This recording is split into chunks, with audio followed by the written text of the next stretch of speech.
Well, Mauricio Pochettino has been announced as the brand new Chelsea manager just a few weeks ago. So today we're going to be making his 4-2-3-1 tactic, which I think will be implemented for Chelsea for the 23-24 season, as well as doing a few transfers in this video of what I think Chelsea's rebuild will be before doing a full 5-year rebuild with Chelsea on Sunday. So make sure you're keeping your eye peeled for that. But today it was about testing Pochettino's 4-2-3-1. What's going on there, guys? Kempi here, and welcome back to the channel. Welcome back to another tactic from myself. I hope you guys are all doing well and looking forward to this wonderful weekend ahead. Obviously, the first weekend of the summer. We should be sitting here playing FM, shouldn't we? And today is a Pochettino tactic. We all know he's taken over Chelsea in real life, but it's fun to also make his tactics and then further rebuild Chelsea on Sunday. So that is the plan, but today is the tactic. And you can see straight away, we're going to test with PSG, with Chelsea, and also with Celta Vigo. I'm aware he's never managed Celta Vigo, but I don't have the second league of Spain loaded, and it's basically been another dominant side. So I sort of tried to pick another side similar to Espanyol, because he was an Espanyol manager. But we're here today to talk about PSG. A 106 goal difference, 95 points, 31 wins, 2 draws and 1 loss in this 34 goal season. We won the Champions League. A 4-0 victory over AC Milan is quite nice. We'll probably come back and watch that in just a little bit. A Coupe de France win as well. A 3-0 victory against Marseille is quite nice. And a Trophy of the Champs win. A 4-1 victory against Monaco is also quite nice, isn't it? I mean, in terms of the league stats with PSG, we're expecting to dominate, but 121 goals, 15 goals conceded is beautiful. 56% possession. We had the most shots. We conceded the fewest shots, and we were just outrageous in this season with PSG. In the data hub, we're looking at a total of 3.56 goals per game and 0.44 conceded per game. Very, very impressive.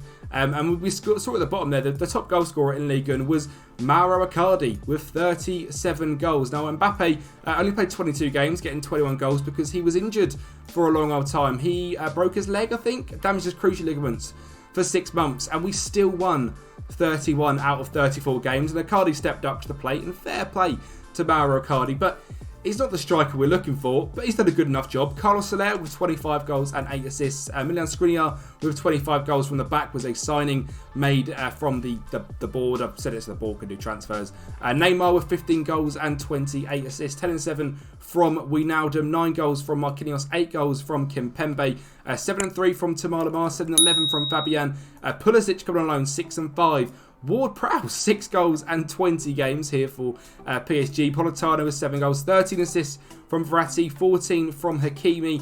We've also brought in Pepe as well with 3 goals and 11 assists. The man to replace Leo Messi. And we also tested with Celta Vigo. Like I said, we didn't do massively too well as an overachieving side. Predicted to come in 14th. We come in 10th, which is, you know, no absolute slouch. I'm still happy with it. I'm still well clear of sort of 14th, was on 41 points. We were 14 points clear of them, just 3 points outside of getting a Europa League conference space. So not a bad season, definitely, but not the best season either here at Celta Vigo. So maybe the tactic is more angled towards a top side. But here with Celta Vigo, a 10th place finish, lots of goals coming from the 2 strikers, Santimina and Iago Aspas, and Gabri Veiga as well, someone who are probably going to be signing for Sunday's rebuild, has done very well in this tactic with 11 goals and 4 assists. A fantastic young Spanish centre midfielder, so it's good to see him doing very well as well. Data wise here at Celta Vigo, conceding just a few too many goals. It's quite a progressive front-footed system with Pochettino, as that's what he likes to play. So conceded a few too many goals as a lower down team, but made up for that by scoring 1.84 goals on average per game. Now I'm going to show you the PSG 4-0 win the final against Milan, and then I'll show you the results of Chelsea and also the tactic with Chelsea. What if you guys can make sure as well to like the video, subscribe to the channel and follow on all these 4 wonderful things. We've got Instagram, TikTok, Twitter, YouTube, Twitch sometimes. Very, very rarely we go live on Twitch. And also, there's a Patreon link down below as well. You can get the rebuild files down there for $5 a month. It is, you know, it helps support me massively. I mean, the support from you guys recently has been absolutely crazy. The realistic rebuilds have been popping off, and you guys will seem to love them. But if you guys want to actually play with them rebuilds, that is available in the Patreon down below. So head over there and get that. We've got Scott, Brandon, John, Stephen as well. So the 4 absolute legends over on Patreon. Thank you very, very much.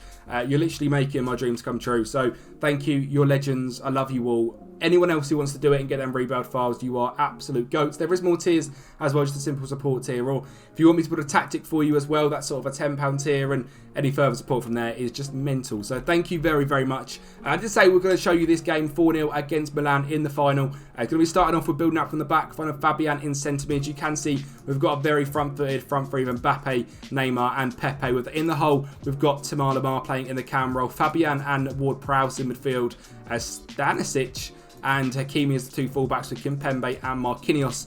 Here's Fabian on the ball yet again. He's going to find Neymar. He's going to get a great ball over the top to Mbappe, who would probably do quite well in the Poch system. He's going to grab a hat-trick today in the Champions League final. Neymar on the left-hand side finds Diallo now playing at left-back. Obviously, no one locking down that position. Neymar again finding Mbappe into the box, and it's 2-0. A simple tap-in for the man Mbappe. And the last goal here is going to be a counter-attack. Fabian's going to lift the ball off Giroud. Pepe's going to beat his man. And Mbappe's in behind again. And he's going to stick it in again for 3-0. And the fourth goal is going to come from Milan Skriniar. It's going to be started by a Diallo throw-in. Finds Lamar to Diallo again. He's going to get the ball into Mbappe, who's then going to find Skriniar, who's for some reason playing striker. I don't know why he's there, but he is. And he scored a goal and it's 4-0, and you can see the domination in the Champions League final. 2.67 XG, 56% possession. Just a fantastic performance here from PSG. But we're here to see Chelsea and how they can do with this tactic. Well, there is obviously a lot of turmoil going on at Chelsea at the moment. A lot of players leaving the club, a lot of players going to Saudi Arabia as well. So we've decided to test this tactic with the most up-to-date squad I can do, as well as a few signings that I think they'll make with the players that are leaving. So we've got Nkunku in, we've got Moises Caicedo's come in, but we'll go through the team in just a sec. Chelsea comes second in the league, 2 points away from a Premier League victory. Liverpool in first place on 85 points. Lukaku stayed at the club. I couldn't find anyone to take him, and to be honest, I don't know what's going to happen with Lukaku. He might stay. There's talk today that he might burn all his bridges, so he might go. So we shall see with Lukaku, but I couldn't just have Nicholas Jackson as the only striker. So Lukaku did end up staying for this tactic test. That might not be the case in the rebuild on Sunday. But yeah, for the team then, the actual tactics themselves, we're looking at a 4-2-3-1 because that's what Pochettino plays. In goal, super keeper on defend with Kepa.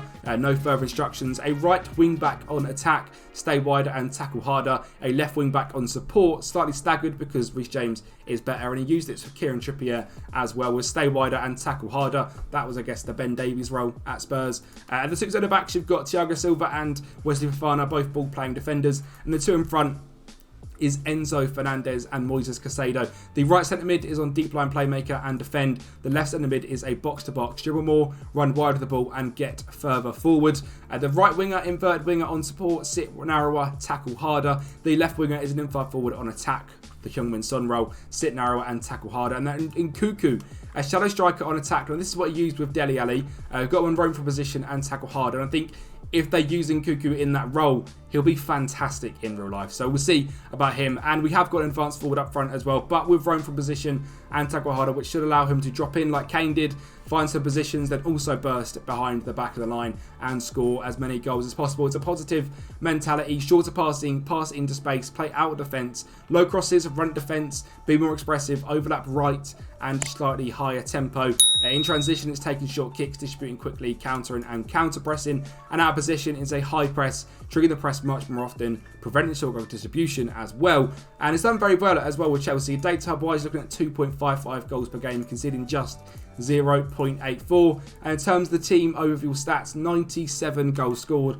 So it's very, very fun tactic used, conceding just 32. Possession wise, down on 54%, but we had the most shots for, and the fourth